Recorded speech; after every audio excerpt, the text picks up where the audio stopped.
You think you're unreadable. You think your face is a wall. Your voice is calm. Your secrets are locked somewhere no one can reach. You have never been more wrong. Right now, if someone asked you the one question you didn't want to hear, your hand would drift to the hollow of your neck. Without permission, without you even noticing. You've done it your whole life. By the end of this video, you'll know exactly what you've been giving away since the day you learned to talk, and exactly how to stop. Here's the part nobody tells you. Your words are the least honest thing about you. Psychologist Albert Mehrabian found that when your words and your tone don't match, people don't believe the words. They believe the voice. They believe the face. Your mouth can lie all day. Your face was never built for it. Paul Ekman proved these expressions are hardwired, not cultural, not learned. Hardwired across every population on Earth, from Wall Street boardrooms to tribes that have never seen a television. And they leak out in a fifth of a second, faster than you can catch them, faster than you can stop them, because none of this comes from the part of your brain that talks. It comes from the limbic system, the oldest part of you, the part built millions of years before language existed, built for one job only: survival. It doesn't know the difference between a saber-toothed tiger and an awkward question in a job interview. It just reacts. And your conscious mind, the part trying to look calm, is always one step behind it. Here are the 7 signals it's been leaking. Once you see them, you cannot unsee them in anyone, including yourself. Signal 1, the neck cover.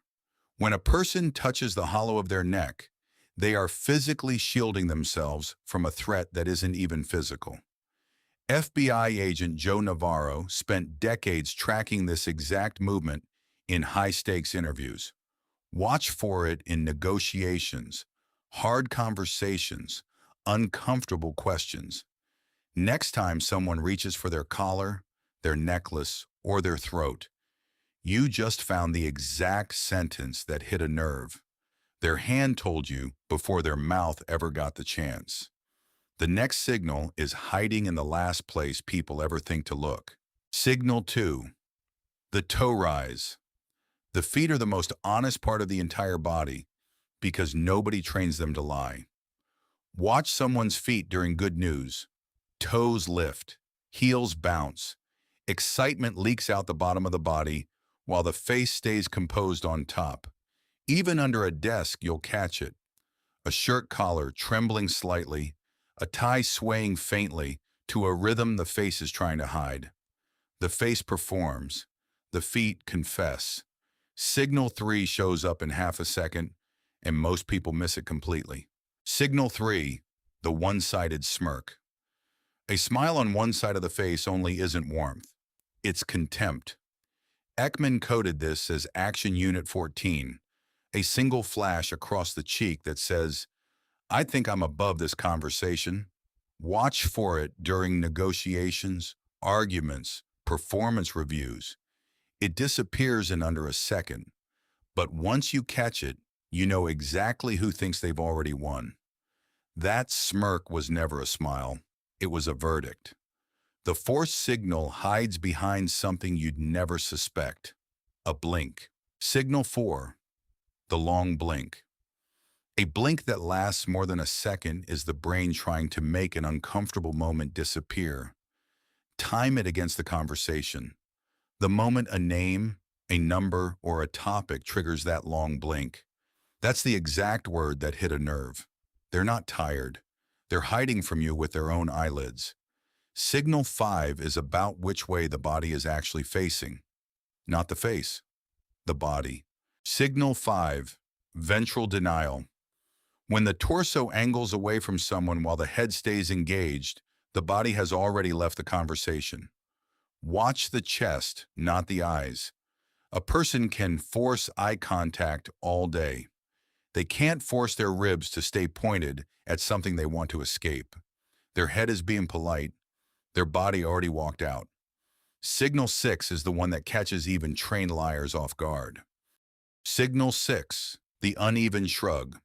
A confident statement paired with a lopsided shrug means the person doesn't believe their own words.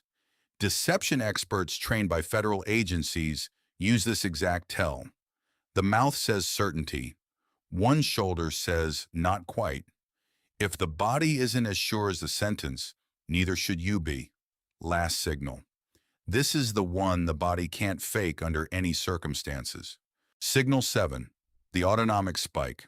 Goosebumps and sudden sweat with no physical cause mean the body has entered a genuine, uncontrollable state of threat. This is the signal interrogators trust the most, because willpower cannot switch it off. Not confidence, not training, nothing. When you see it with no heat, no exercise, no explanation, you're looking at real fear, not performance.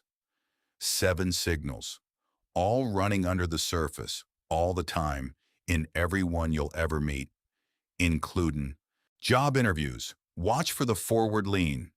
Genuine engagement pulls the whole upper body toward you. Watch for a sudden stiffening in the spine. That's a stress spike hitting right as a hard question lands. Negotiations. Watch for steepled fingers. That's certainty, sometimes bordering on refusal to move. Watch for quick palm rubbing. That's anticipation. They're expecting to gain something, and soon. Deception detection. Watch for unnaturally steady eye contact. Real people look away sometimes. Liars often overcorrect and stare too hard, monitoring whether you believe them. Watch for that neck cover from signal 1. It's the fastest, most reliable tell in the entire list. First impressions. Watch for a head tilt. It exposes the neck and signals genuine comfort, not performance. Watch for touching a necklace or collar repeatedly. That's mild nerves, not disinterest. Don't misread it as rejection. Group dynamics. Watch where feet point. Bodies angled toward whoever the group actually respects, regardless of who's officially in charge. Watch for mirrored posture. When people unconsciously copy someone's stance, that person is the real center of gravity in the room. Here's the part that should actually keep you up tonight. Everything you just learned to spot in other people, every one of those 7 signals, you've been broadcasting them too. Your entire life, to everyone. That coworker who always just knows when you're upset. That partner who catches your mood before you say a word. That stranger who somehow reads you in 30 seconds flat. They were never psychic. They were just paying attention. You've spent your whole life assuming your mind was private. It never was. Your body has been the loudest voice in every room you've ever walked into. The only question now is whether you keep broadcasting or finally learn to listen to yourself first.